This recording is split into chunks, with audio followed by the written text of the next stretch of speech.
Wikipedia says it is, and this is a more exact, it is a broad coalition government consisting of, underline, all parties or all major parties. This underlining. So it's either all parties, in other words 100%, or all major parties in the legislature, usually formed during a time of war and other national emergency. That again, we know what that is. So, my lady, from these definitions, and I'll go to others, the two things that come out are the following: that you have, and we've put in there, and that has not been denied, that the average is 85%, 90%, because you may never get 100%, but it has to be a substantial high number of participation. 100% would be great, but 85 to 90% is accepted. But that is an incident of the political debate. No, it's not. The percentage is an incident of the political debate. Yes. So where you say, well, it's got to be 90%. Well, what if it's 70%? Yeah. At what stage in the debate does it fall below the required, the required majority, yes, the notional, yes, if you like? Yes. Required majority. Yes, I hear your leadership. No, it's not a function of the political debate, because if we say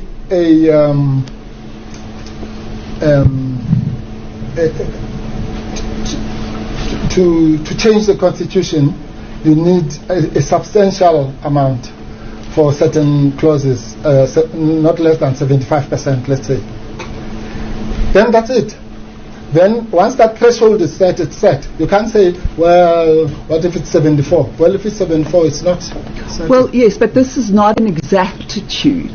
Well, it's a political debate in relation to what that sliding scale means, what it reaches, what it doesn't reach. And as you say, it's not a 2/3 or of that nature. We're not talking about percentages on the basis that they are laid down as required. We're talking here, as I understand it, about ideology. No. Absolutely not, Malay. No, it's not ideology. It's quantum. We are saying that if you have a government that is 51%, you can't call it a government of national unity. All right? That's a question of science. It's not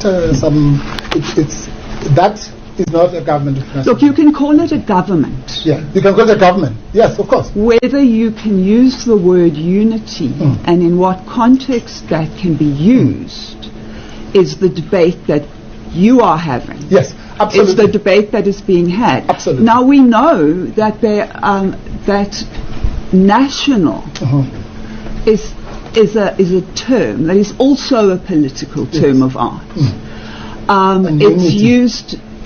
So if we take national, your client, as an example, calls itself the spear of the nation. Yes.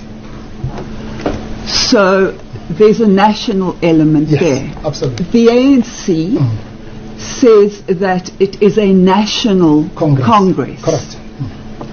And this is true all over the world.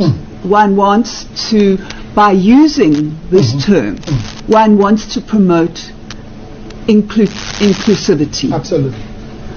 So that's where we are in relation to the debate. Yes. And I'm with you. and we are having this debate because it's an ideological debate.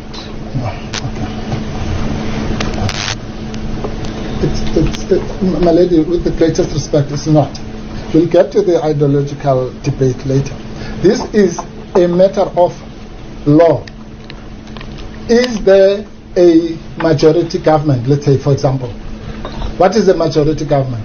A majority government is that which represents 50% plus 1 of the electorate. That's it. It's nothing to do with ideology. It could be the fascist government or a communist, that doesn't matter. If it represents 50% plus 1, it's a majority government. Because that's the model. Yes. That's the electoral model, yes. and the executive model that we follow Absolutely, in yeah. South Africa. Yes. So that's where I am now. That okay. Let me put it more crassly, my lady. You cannot. Let's take the word national. Yes.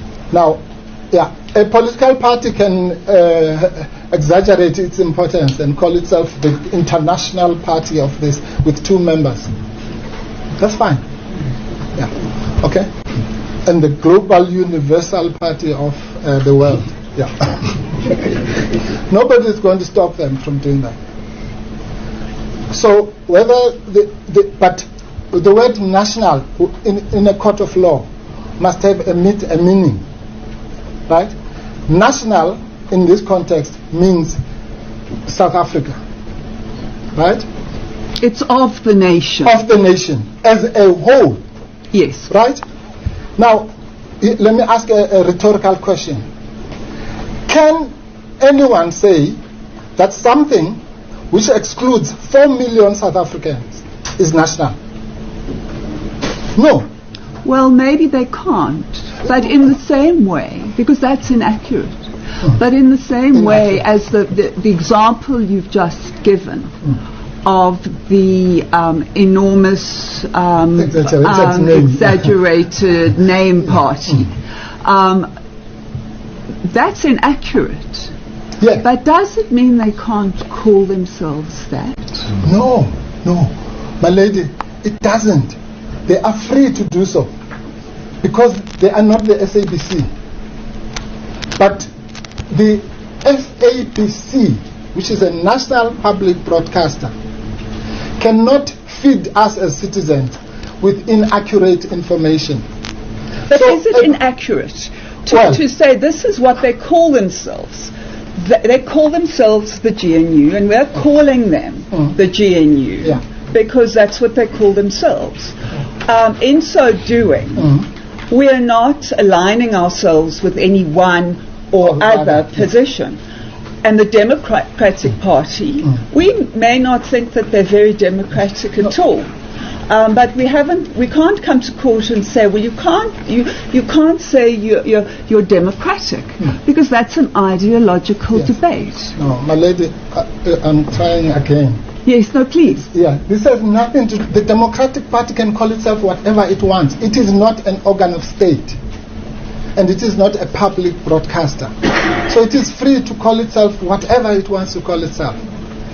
We are here in this court about an organ of state and the duties that accrue from that fact that you are an organ of state. Yes, but let's just back up, because we are not talking about...